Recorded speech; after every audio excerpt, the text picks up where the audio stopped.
نحمدہ ونصلی علی رسولہ الکریم۔ عزیزان محترم، میں Muhammad Aslam Dodi, chairman Liberal Party Pakistan آپ سے مخاطب ہوں، اور آپ دیکھ رہے ہیں Liberal Party Pakistan YouTube channel. عزیزان محترم، آپ کو پتہ ہے کہ اس چینل کے توسط سے آپ کے سامنے لبرل پارٹی پاکستان کا منشور بیان کیا جاتا ہے، اور میں اسی مقصد کے لیے وقتاً فوقتاً آپ کے سامنے اپنے خیالات کا اظہار کرتا رہتا ہوں۔ آج جس موضوع پر آپ کے سامنے گفتگو کروں گا اس کا عنوان ہے سیرت النبی صلی اللہ علیہ وآلہ وسلم، ایپیسوڈ نمبر 30۔ عزیزان محترم، liberal Party Pakistan YouTube channel آپ کا اپنا چینل ہے۔ میں توقع ظاہر کرتا ہوں اور امید کرتا ہوں کہ آپ اس چینل کو سبسکرائب کریں گے، لائک کریں گے، شیئر کریں گے اور بیل آئیکن کو بھی دبا دیں گے، تاکہ پارٹی کی طرف سے ملنے والی معلومات اور گزارشات بر وقت آپ کے پاس پہنچیں اور آپ کے دوست احباب اور عزیز و اقارب ان سے مکمل طور پر استفادہ کر سکیں۔ عزیزان محترم، حضرت صلی اللہ علیہ وآلہ وسلم کی سیرت پاک ثواب کی نیت سے، اجر کی نیت سے اور آپ لوگوں کے لیے معلومات کی نیت سے آپ حضرات کے سامنے بیان کر رہا ہوں، تاکہ آپ کو اس سے دینی فائدہ بھی پہنچے، آپ کی معلومات میں اضافہ ہو، اور آپ سیرت پاک کے ان اوراق کو پڑھ سکیں اور ان باتوں کو سن سکیں، ان واقعات کو سن سکیں جو آپ کی آنکھوں سے آج تک اوجھل رہے۔ میری کوشش یہی ہے۔ تو عزیزان محترم، ایپیسوڈ نمبر 29 جو گزشتہ ہو چکا اور میں آپ کے سامنے اسے بیان کر چکا، اس میں بحیرہ رحب کا واقعہ آپ کے سامنے بیان کر رہا تھا کہ جناب حضرت ابو طالب، آپ کے چچا جان، جن کی پرورش میں، جن کی نگرانی میں حضرت صلی اللہ علیہ وآلہ وسلم تھے، اور وہ آپ کے ماں اور باپ دونوں طرف سے سگے چچا تھے۔ آپ کے چچا تو اور بھی بہت سارے تھے، جناب حضرت عبد المطلب کی اولاد بہت تھی اور ان کے کافی بیٹے تھے، لیکن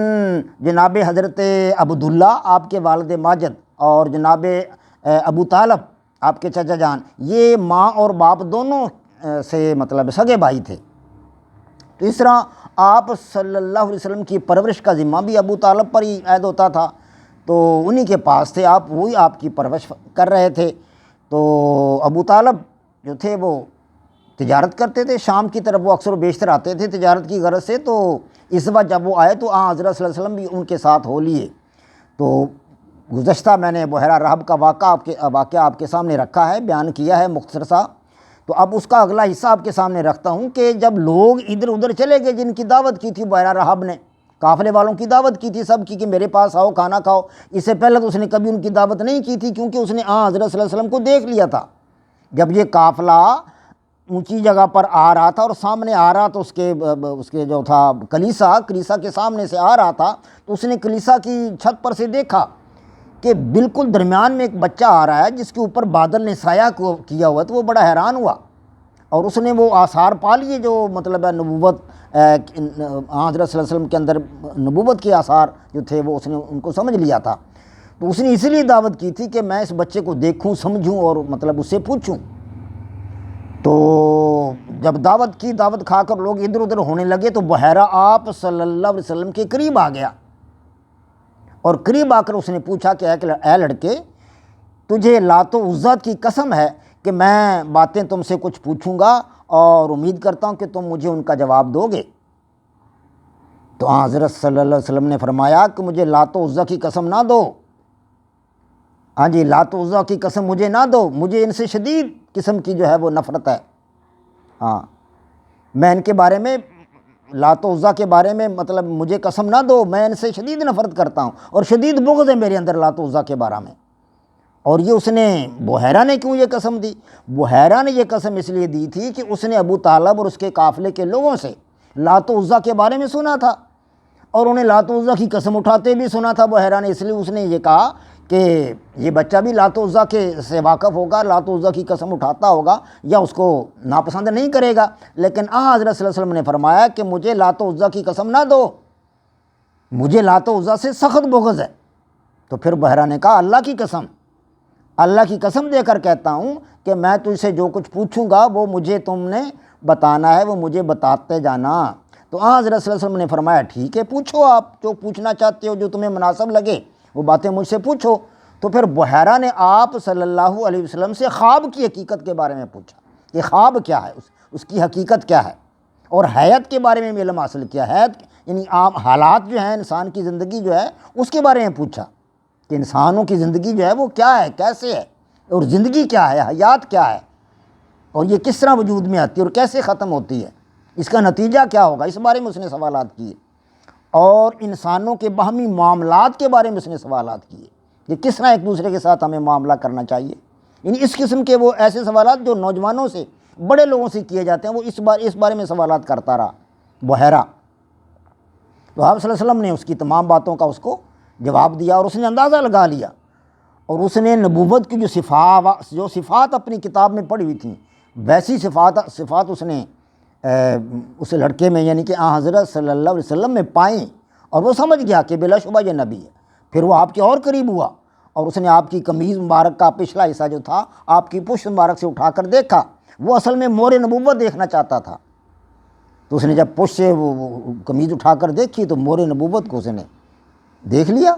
حضرت صلی اللہ علیہ وسلم کے دونوں شانوں کے درمیان میں مور نبوت کا نشان تھا جو سنگینوں کی مانند تھا۔ مور نبوت کا نشان، جب اس نے یہ نشان دیکھ لیا تو اسے مکمل یقین ہو گیا کہ یہ اللہ کا نبی ہے، اور یہ سچا نبی، اور یہ جب بھی جوان ہوگا تو اللہ کی نبوت کا اقرار کرے گا اور لوگوں کے سامنے اس کو بیان کرے گا۔ جب اسے یہ پتہ چل گیا اور آپ تمام نبوت کی تمام صفات اس نے آپ میں دیکھ لیں، تو پھر وہ دوڑ کر ابو طالب کے پاس گیا اور اس سے پوچھا یہ بچہ کون ہے۔ ابو طالب سے پوچھا، کیونکہ ابو طالب قافلے کے سردار تھے، باقی تو ان کے ساتھی تھے جتنے بھی تھے۔ ابو طالب کے پاس آیا تو پوچھا اس نے کہ یہ بچہ کون ہے۔ تو حضرت ابو طالب نے فرمایا کہ یہ بچہ میرا بیٹا ہے۔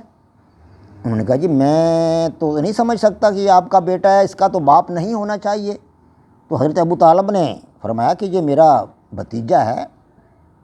تو انہوں نے کہا جی تو پھر اس کا باپ کہاں ہے؟ تو حضرت ابو طالب نے فرمایا کہ اس کا باپ وفات پا چکا ہے، انتقال ہو گیا ان کا۔ تو اس نے کہا کہ تم نے سچ کہا، واقعتاً اس کا باپ نہیں ہونا چاہیے اس بچے کا۔ اس بچے میں وہ خصوصیات ہیں جو انبیاء میں ہوتی ہیں، اور جو آخری نبی کی خصوصیات ہماری کتابوں میں لکھی ہوئی ہیں، انجیل میں، وہ ساری کی ساری صفات اس بچے میں ہیں۔ اے ابو طالب اس بچے کو واپس لے جاؤ۔ ہاں اگر کسی یہودی نے دیکھ لیا جو مجھ جیسا علم رکھتا ہوگا تو وہ اس بچے کو معاف نہیں کرے گا، ضرر پہنچائے گا اور سخت قسم کا نقصان پہنچائے گا اس بچے کو، اس لیے اس بچے کو جتنی جلدی ممکن ہو سکے اس کو واپس لے جاؤ تو اور یہود سے اس کی حفاظت کرو۔ تو حضرت ابو طالب پریشان ہو گیا اس وقت، تاہم انہوں نے اپنے کام کو جلدی جلدی سمیٹا۔ جس غرض سے وہ آئے تھے، تجارتی سامان مطلب لینے دینے کے معاملہ میں، اپنے کاروبار کے معاملہ کو جلدی سمیٹا انہوں نے، اور وہ جلدی انہوں نے جتنی وہ سفر واپسی کا شروع کر دیا تاکہ اپنے بیٹے کو کوئی ضرر نہ پہنچا دے، میرے بھتیجے کو۔ تو واپسی پہ وہ اپنا سفر انہوں نے شروع کر دیا۔ اسی دوران ہی 3 راہب اور جو تھے وہ ملے، جن میں سے ایک کا نام زریر تھا، ایک کا نام تمام، اور تیسرا دریس۔ یہ 3 راہب اور ملے، انہوں نے بھی آپ صلی اللہ علیہ وسلم میں یہی خصوصیات دیکھی، تو وہ آپ کو ضرر پہنچانے کے درپائے ہو گئے۔ ان کا خیال تھا کہ آپ صلی اللہ علیہ وسلم کو ضرر پہنچایا جائے، نقصان پہنچایا جائے، کیونکہ وہ بھی اہل کتاب تھے۔ ان کا خیال تھا کہ اگر یہ نبی ہم میں سے نہیں ہے، یہ تو عربوں میں سے ہے، اہل عرب میں سے ہے، تو اہل عرب ہم پر غالب آ جائیں گے، نبوت عرب میں چلی جائے گی، تو پھر یہ معاملہ جو تھا وہ ہمارے بنی اسرائیل کا تو کام تمام ہو جائے گا، تو آپ کو نقصان پہنچانے کے درپائے ہو گئے۔ لیکن بحیرہ نے ان کو سمجھایا کہ بے وقوفو، یہ اللہ کا سچا نبی بننے والا ہے، یہ اللہ کا سچا نبی ہے۔ جی ہاں، اگر تم اس کو نقصان پہنچاؤ گے تو تم نقصان پہنچا ہی نہیں سکو گے، جتنی کوشش تم مرضی کر لو، تم سارے اتفاق کر کے بھی اس کو نقصان نہیں پہنچا سکتے۔ ہاں یہ اللہ کا نیک بندہ ہے، اللہ کا نبی ہے، اور سچا نبی ہے، اور آخری نبی ہے، تم سارے مل کر بھی اس کو نقصان نہیں پہنچا سکتے۔ تم باز آ جاؤ، جو تم نے پڑھا ہے وہ حق ہے اور سچ ہے، یہ بلا شبہ اللہ کا نبی ہے،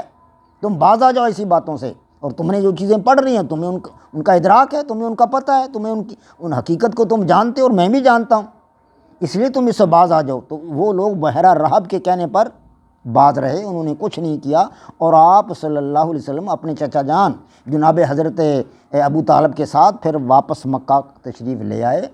اور بحفاظت آپ صلی اللہ علیہ وسلم یہاں آ گئے۔ اس طرح جوانی میں قدم رکھنے تک